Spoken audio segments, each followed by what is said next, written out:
Chicken তো আমরা অনেকভাবেই রান্না করে খাই। আজকে যে চিকেনটা তোমাদেরকে দেখাবো সেটা কিন্তু একদম নতুন স্বাদে আর দুর্দান্ত রেসিপি। খুবই ভালো লাগবে আশা করি তোমাদের আজকের রেসিপি।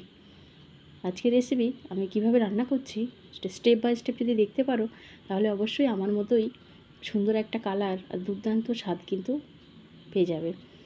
আর নতুন কোনো অতিথি এলে বা গেস্ট এলে এইভাবে মাংস রান্না করে যদি খাওয়ানো যায় অবশ্যই রেসিপিটা জানতে চাইবে। তো আজকের রেসিপি আশা করি তোমরা বুঝতে পেরেছো কী রেসিপি নিয়ে চলে এসেছি। তো চলো মূল রেসিপিতে যাই।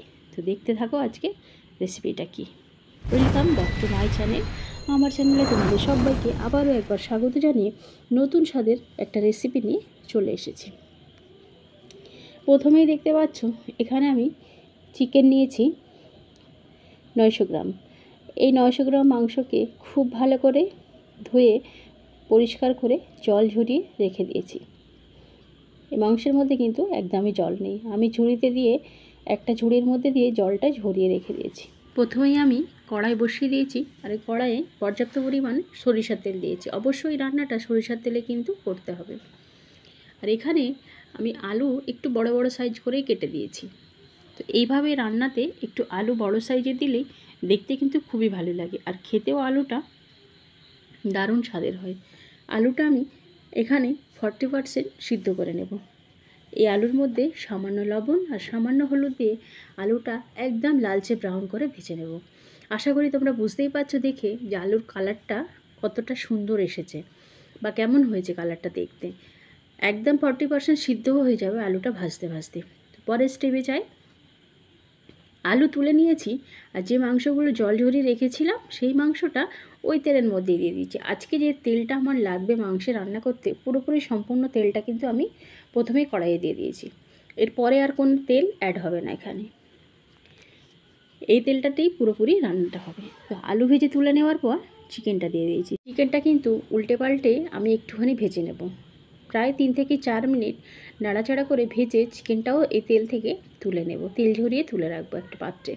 আর যে তেলটা অবশিষ্ট আছে এই তেলে কিন্তু আমি রান্না করব, আর এখানে কোনো তেল অ্যাড করব না। তো এই তেলের ওপরেই সব শুকনো মশলাগুলো দিয়ে দেব, যেমন শুকনো লঙ্কা, তেজপাতা, গোটা জিরে, দারুচিনি, লবঙ্গ, সব কিছু শুকনো গরম মশলা সবই দিয়ে দিয়েছি। এবার আমি কুচিয়ে রেখেছি 3টে বড় সাইজের পেঁয়াজ। আজকের মাংসটা রান্না করতে একটু পেঁয়াজের পরিমাণ বেশিই লাগবে, তাহলে গ্রেভিটা বেশ সুন্দর হবে। তো আমি 3টে বড় সাইজের পেঁয়াজ দিয়েছি। চাইলে তোমরা কম বেশি করে নিতে পারো। তো আমাকে যদি ফলো করো, আমার রান্নাটা যদি ফলো করো, তাহলে স্টেপ বাই স্টেপ যদি রান্না করতে চাও তাহলে সত্যিই খুব দুর্দান্ত স্বাদের একটা চিকেন রেসিপি তৈরি হবে। তো এদিকে পেঁয়াজটা হচ্ছে আর আমি এদিকে মশলা করে নিলাম টমেটো আর কাঁচা লঙ্কা। যেহেতু আমি পেঁয়াজ আজকে পেস্ট করিনি সেই জন্য শুধু কাঁচা লঙ্কা টমেটোটা পেস্ট করে নিয়েছি। আদা রসুন আমার আগেই পেস্ট করা আছে। তো দেখতেই পাচ্ছ তেলে কিন্তু পেঁয়াজটা খুব ভালো করে একটা কালার এসে গেছে পেঁয়াজের। আর এই অবস্থায় আমি দিয়ে দিলাম টমেটো পিউরিটা। অবশ্যই টমেটোটা দিয়ে খুব ভালো করে পেঁয়াজের সঙ্গে মিশিয়ে নিতে হবে। এই পর্যায়ে এসে এদিকে টমেটোটা আর পেঁয়াজটা একটু ভাজা ভাজা হোক, ততক্ষণ আমি মাংসটাকে ম্যারিনেট করে নিই। তো ভাজা মাংসটাকে যে ভেজে রেখেছিলাম চিকেনটা, সেই চিকেনটাতে লবণ, হলুদ, লঙ্কা গুঁড়ো দিয়েছি। ঝালটা কিন্তু পর্যাপ্ত পরিমাণেই দিতে হবে, যার যতটা ঝাল পছন্দ করো। আর এখানে আমি প্রায় 100 গ্রাম মতো টক দই অল্প একটু লবণ দিয়ে ফেটিয়ে নিয়েছি। অবশ্যই এখানে টক দইটা ফেটিয়ে নিতে হবে আগে, তারপর এই চিকেনের সঙ্গে অ্যাড করতে হবে। আর সাবধানে কিন্তু এই ম্যারিনেশনটা করতে হবে, কারণ হাড়গুলো যাতে না, চিকেনের হাড়গুলো যাতে না হাতে ফুটে যায়, একটু সাবধানে কিন্তু মাখাটা মাখতে হবে। তো দেখতেই পাচ্ছ আমি চিকেনটা ম্যারিনেট করে নিচ্ছি আর ওইদিকে কিন্তু পেঁয়াজ টমেটোটা কষানো হচ্ছে। তো দেখতে পাচ্ছ খুব সুন্দর করে আমি চিকেনটা ম্যারিনেট করে নিয়েছি। তো চলো এবার দেখি টমেটো পেঁয়াজ কী হলো। এটা কিন্তু কষানো হয়ে গেছে আর আমি এখন দিচ্ছি এই তেলের ওপরে কাশ্মীরি রেড চিলি পাউডার, যাতে কালারটা আরও দুর্দান্ত আসে। তেলের ওপরে লঙ্কা দিলে সত্যিই কিন্তু যে কোনো রান্নার কালার সত্যিই খুব সুন্দর হয়। তো দেখতেই পাচ্ছ, আশা করি বুঝতে পেরেছো যে কালারটা কত সুন্দর এসেছে, দেখতে কিন্তু খুব সুন্দর হয়েছে। এখন আমার পুরোপুরি মশলা কমপ্লিট। এবার আমি ভেজে রেখেছিলাম যে আলুটা সেটা কিন্তু দিয়ে দেব। যেহেতু আমি চিকেন একটু ভাজা আছে, তার উপর আমি ম্যারিনেট করেছি। ম্যারিনেট করার পরে আমি 10 থেকে 15 মিনিট ঢাকা দিয়ে রেখে দিয়েছি। এবার রেখে দিয়েছিলাম, তারপরে আমি আলুটা কষিয়ে নিয়ে চিকেনটা দিয়ে দিয়েছি, আর আমি আদা রসুনটাও এর সঙ্গে দিয়ে দিয়েছি। দিয়ে খুব ভালো করে কষিয়ে নেব। আর ধনিয়া গুঁড়ো, জিরে গুঁড়ো সেটাও 1 চামচ করে দিয়ে দিয়েছি। দিয়ে খুব ভালো করে কষাতে হবে। এখন কষানো ছাড়া আর কোনো কাজ নেই। যতক্ষণ পারবে সময় হাতে নিয়ে একটু ভালো করে কষিয়ে নিতে হবে, তাহলে চিকেনের দুর্দান্ত একটা স্বাদ আসবে আর বেশ সুন্দর একটা জুসি ভাবও আসবে চিকেনের মধ্যে।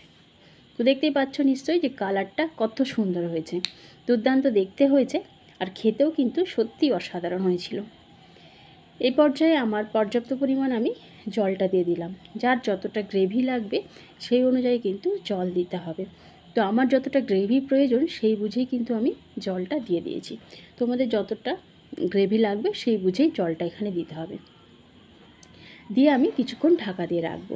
তো 5 মিনিট পর আসছি। দেখো আমি 5 থেকে 7 মিনিট পর এসেছি, আর এখন এই পর্যায়ে চিকেনের কালারটা ঠিক এরকম এসেছে। দেখতেই পাচ্ছ দুর্দান্ত কালার এসেছে। আর এতদূর যারা ভিডিওটা দেখেছে তাদেরকে জানাই অসংখ্য ধন্যবাদ, অনেক ভালোবাসা। যারা নতুন ফ্রেন্ড আমার চ্যানেলে ভিডিও দেখো অথচ চ্যানেল সাবস্ক্রাইব করোনি, অবশ্যই চ্যানেলটাকে সাবস্ক্রাইব করে পাশের বেলটা প্রেস করে রেখো, তাহলে আমার বানানো প্রত্যেকটা ভিডিও তোমাদের কাছে পৌঁছে যাবে। তো দেখতেই পাচ্ছ একদম শেষ পর্যায়ে চলে এসেছি। কচিয়ে রাখা ধনিয়া পাতা দিয়ে দিয়েছি, আর গরম মশলাটাও দিয়েছি। দিয়ে কিছুক্ষণ ঢাকা দিয়ে আমি রেখে দেব, রেস্টে দিলাম। তারপর আমি খুলে আবার তোমাদেরকে দেখাবো ঢাকনাটা খুলে যে কেমন হয়েছে দেখতে। তো দেখতেই পাচ্ছ এই পর্যায়ে আমি চুলোর ফ্লেমটা অফ করে দিয়েছি, আর এখন দেখো একদম দুর্দান্ত একটা কালার চলে এসেছে। স্বাদে গন্ধে কিন্তু একদম অতুলনীয়। তো এই রেসিপি যদি একবার করে কোনো গেস্টকে খাওয়ানো যায়, সে কিন্তু অবশ্যই রেসিপিটা জানতে চাইবে যে কিভাবে এই রেসিপিটা বানানো হলো, বা আবারও খাওয়ার রিকোয়েস্ট করবে। আশা করি আজকের ভিডিও তোমাদের খুবই ভালো লেগেছে, অবশ্যই আমার কমেন্ট সেকশানে জানিয়ে যেও। ততক্ষণ ভিডিওটা দেখার জন্য অনেক অনেক ভালোবাসা। সবাই ভালো থেকো, সুস্থ থেকো। দেখা হবে নেক্সট কোনো ভিডিওতে, ততক্ষণ ভালো থেকো।